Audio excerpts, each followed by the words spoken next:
Le produit, il est parti d'un constat assez simple, à savoir un panneau photovoltaïque qui est exposé au soleil a tendance à chauffer et cette chaleur pénalise la production photovoltaïque, c'est-à-dire qu'en moyenne, le panneau photovoltaïque perd de sa production à raison de à peu près 1,5%, donc 0,5% par degré.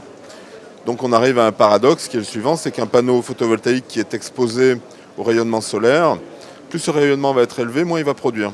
Fort de ce constat, la société Dualsun a décidé de faire de la recherche et développement de manière à pouvoir optimiser la production photovoltaïque des panneaux tout en récupérant l'énergie thermique qui pénalise la production photovoltaïque et la réinjecter dans le bâtiment là où elle est utile, aujourd'hui prioritairement dans l'eau chaude sanitaire, mais ça peut être d'autres applications comme le chauffage d'une piscine par exemple.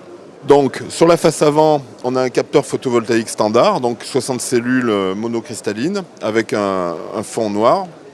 Et à l'arrière, on a un échangeur thermique qui va extraire les calories du panneau avec un circuit hydraulique qui va faire circuler un fluide caloporteur à l'intérieur de cet échangeur thermique, de manière à évacuer cette chaleur et la réinjecter dans un ballon à l'intérieur duquel sera stockée l'eau chaude nécessaire au bâtiment. Donc la vraie révolution de ce produit, ça consiste à assembler un capteur thermique à un capteur photovoltaïque. Ça paraît évident comme ça quand on voit le produit, ça paraît très simple. En réalité, c'est beaucoup plus compliqué qu'il n'y paraît. On peut, avec 4 panneaux donc hybrides, apporter 1000 watts crête, c'est-à-dire 4 fois 250 watts crête en énergie électrique, et 4 fois 900 watts, j'arrondis, c'est en réalité un petit peu plus, mais 4 fois 900 watts. C'est-à-dire qu'avec 4 panneaux hybrides, on va apporter à peu près 70% d'autonomie en eau chaude à un ménage de 4 personnes avec 4 panneaux qui va pouvoir être soit consommé directement dans le bâtiment, donc en autoconsommation, soit revendu aux fournisseurs d'énergie en complément avec d'autres panneaux photovoltaïques qui, eux, ne seront pas forcément hybrides.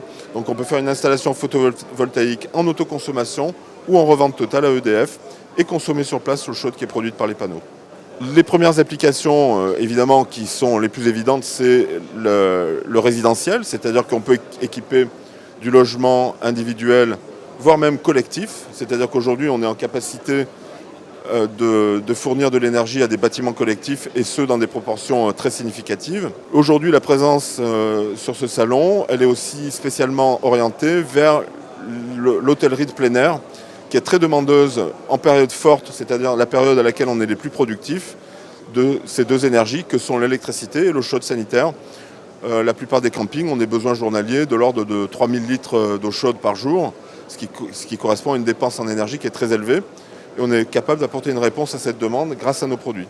D'autre part, étant donné qu'on est en capacité de réchauffer de l'eau, il y a un autre besoin aussi qui est très important en énergie, c'est les piscines, où l'apport thermique qui est demandé pour chauffer la piscine est très important, et l'énergie nécessaire au chauffage d'une part et à la filtration des bassins demande des quantités d'énergie qui sont très importantes et qui correspondent exactement avec nos périodes fortes de production d'énergie, c'est-à-dire l'été. Donc nos produits sont parfaitement cohérents et pertinents pour des applications en piscine collective ou en piscine individuelle.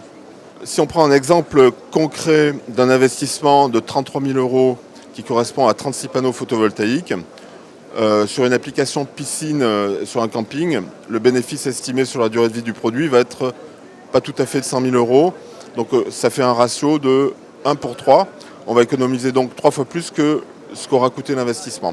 Donc ça reste un investissement qui est parfaitement pertinent, et à la fois sur le plan écologique et à la fois sur le plan économique.